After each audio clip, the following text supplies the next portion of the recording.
আজকের না পুরী স্টাইলের খাজা বানিয়েছিলাম, চলো সেটাই দেখা যাক। প্রথমে ময়দা, সাদা তেল আর বিট নুন ভালো করে মাখিয়ে নিতে হবে যতক্ষণ না ওটা অল্প অল্প ডলা পাকিয়ে আসছে।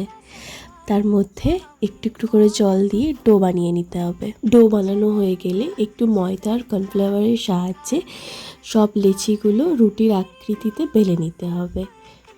তারপরে একটা বাটিতে একটু সাদা তেল আর একটু কর্নফ্লাওয়ার ফাটিয়ে 5 মিনিট রেখে দিতে হবে। ও হ্যাঁ, আমি একটু খোয়া ক্ষীর ইউজ করেছিলাম এতে, কেউ চাইলে এটা স্কিপও করতে পারো। তারপরে সেই রুটিটা বেলে নিলাম না, ওই রুটিটায় লেয়ার বাই লেয়ার সব সাজিয়ে নেব।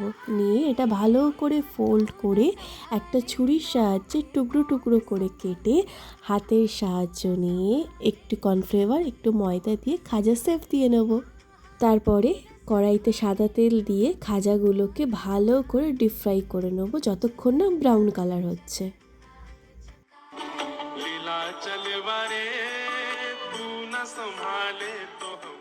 খাজাগুলোকে ভাজা হয়ে গেলে তুলে রেখে দিতে হবে। অন্যদিকে একটু শিরা বানিয়ে নিতে হবে অল্প চিনি আর জল দিয়ে ব্রাউন করে।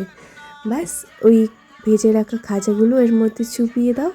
চুবানো হয়ে গেলেই প্লেটে শাল পাতা বিছিয়ে খাজাগুলো দিয়ে উপর থেকে গোলাপের পাপড়ি দিয়ে সার্ভ করো। অবশ্যই ট্রাই করো আর বলো কেমন হয়েছে। তু না সম্ভালে তো হমে কৌন সম্ভালে, হ্যাঁ হ্যাঁ তু না সম্ভালে তো হমে কৌন সম্ভালে।